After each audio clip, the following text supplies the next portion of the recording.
এগুলি হচ্ছে গন্ধ পাতা, যেটাকে বলে গন্ধ ভাদালির পাতা।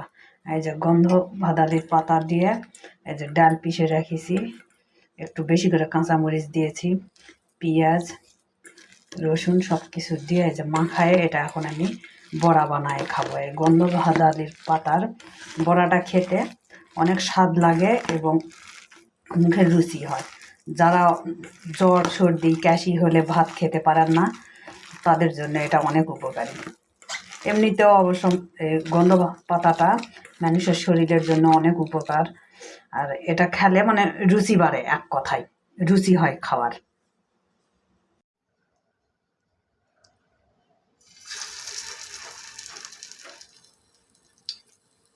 এই বড়াটা কিন্তু খেতে অনেক স্বাদ লাগে, অনেক স্বাদ লাগে।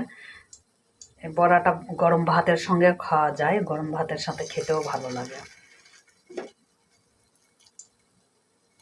একটু বেশি করে তেল দিয়ে ভাজতে হয় এটা, যাতে অনেক মশমশা হয়, মানে মুসমুসে হয়, যাতে অনেক মুসমুসে হয়।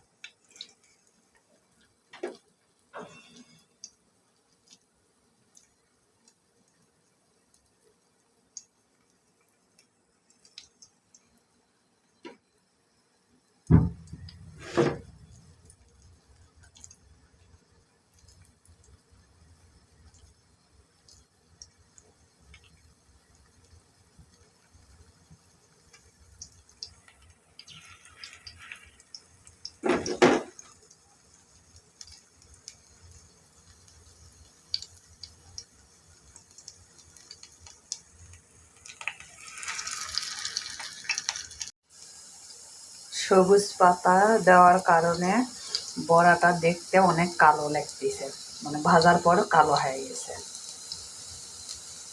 একদম সবুজ পাতা, এই জন্য বড়াটা অনেক কালো হয়ে গেছে ভাজার পর।